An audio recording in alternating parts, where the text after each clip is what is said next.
कांग्रेस के प्रदेश अध्यक्ष ने कहा कि अधिवक्ता कनिष्क मेहरोत्रा की गोली मारकर हत्या कर दी गई। हम उनके बेटे बेटी और दामाद से मिले हैं, पूरा परिवार दुखी है। उनका कहना है कि मेरी किसी से कोई दुश्मनी नहीं थी, वह एक अच्छे वकील थे और गरीबों का मुकदमा फ्री में लड़ा करते थे और सबके साथ खड़े रहते थे। कांग्रेस प्रदेश अध्यक्ष ने कहा कि आज मैं एक गाँव गया था, वहाँ पर एक बेटी से गैंगरेप के बाद उसकी हत्या कर दी गई है, उसकी आंखें तक फोड़ दी गई हैं और घर में घुसकर एक वरिष्ठ वकील की हत्या कर दी गई है। यह बहुत शर्मनाक और दुर्भाग्यपूर्ण है। पूरे प्रदेश में जंगल राज कायम है।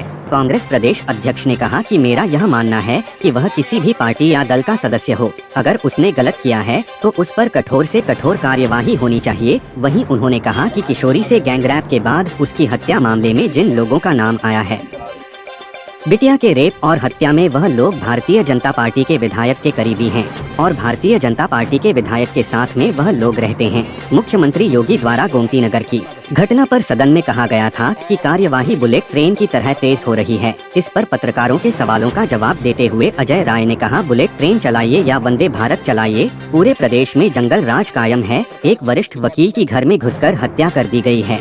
गाँव में एक छोटी बिटिया की रेप के बाद हत्या कर दी गई है।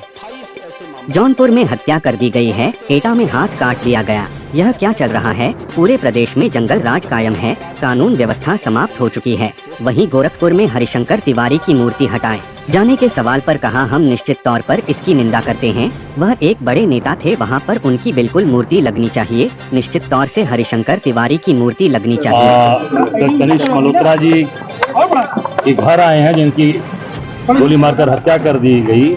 उनके बेटे आशीष से मिले, उनकी बेटी दामाद से मिले हैं। पूरा परिवार दुखी है और उनका कहना है कि हमारी किसी से कोई दुश्मनी नहीं थी, किसी से कोई अदावत नहीं थी। और जो मुझे पता चला, यहाँ हमारे जिला अध्यक्ष और लोगों ने बताया कि वो गरीबों का मुकदमा फ्री ऑफ कॉस्ट लड़ते थे, मदद करते थे और सबके साथ खड़े रहते थे।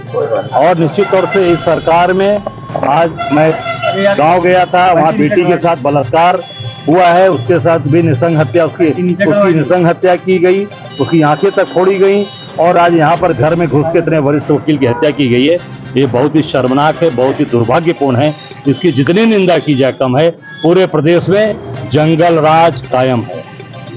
सर, आज योगी जी ने बयान दिया विधानसभा में, अयोध्या में एक दुष्कर्म हुआ था। उन्होंने कहा कि इसमें समाजवादी पार्टी का एक व्यक्ति शामिल है, नेता, और इस पर कोई नहीं बोलते। दूसरा, उन्होंने गोमती नगर की घटना को लेकर कहा है कि हम जो है सद्भावना ट्रेन चलाने नहीं जा रहे हैं। दो नाम आए हैं उसमें, एक अरबाज और एक यादव, हम बुलेट ट्रेन चलाने जा रहे हैं। ये विधानसभा में योगी जी ने कहा। देखिए, इस तरह की चीजें, चाहे कोई किसी पार्टी का व्यक्ति हो, कहीं का हो, उसके साथ कठोर से कठोर कार्रवाई होनी चाहिए।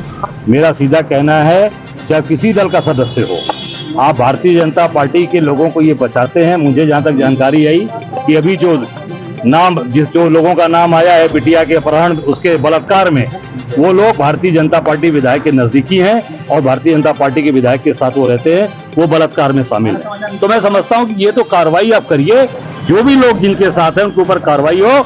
बुलेट ट्रेन चलाइए, चाहे वंदे भारत चलाइए। कानून व्यवस्था को लेकर क्या कहेंगे? पूरे प्रदेश में जंगल राज कायम है और घर के अंदर घुस के इतने वरिष्ठ वकील की हत्या कर दी जा रही। गांव में ही छोटी सी बिटिया की, उसी गांव में नृशंस बलात्कार किया जाता है और नृशंस हत्या की जाती है। पूरे प्रदेश के जौनपुर के अंदर हत्याएं कर दी गई, एटा में हाथ काट लिया गया। तो ये क्या चल रहा है? पूरे प्रदेश के अंदर जंगल राज कायम है, कानून व्यवस्था ध्वस्त हो चुकी है। सर, एक सवाल और है, गोरखपुर निश्चित तौर से इसकी निंदा करते हैं, भर्त्सना करते हैं। हरिशंकर तिवारी एक जननेता थे, कई बार के विधायक मंत्री थे, उनका बिल्कुल वहाँ मूर्ति लगनी चाहिए और वहाँ के लोग स्वेच्छा से लगा रहे हैं, तो दिक्कत क्या है? वो निश्चित तौर से हरिशंकर तिवारी की मूर्ति लगनी चाहिए, हम उसका समर्थन करते हैं। इलाहाबाद हाईकोर्ट ने एक फैसला दिया है प्रेसिडेंट भूमि को लेकर। जो हिंदू पक्ष की याचिका थी वो उन्होंने स्वीकार कर ली, जो मुस्लिम पक्ष की मुकदमा जो करने का मना कर रहे थे। अब न्यायपालिका में न्यायपालिका में अभी ये मामला चल रहा है, अभी निर्णय होने दीजिए, फिर सारी बातें आप करिए। सर, निर्णय हो गया है उसमें, जो नहीं अभी अरे भाई, मैंने कहा ना कि अभी तो वो आगे भी जाएंगे, अभी आगे भी जाएंगे, सब करेंगे। मेरा सीधा निश्चित तौर से मेरा कहना है कि अभी सामने आने दीजिए, उसके बाद मैं इस पर चर्चा करूंगा।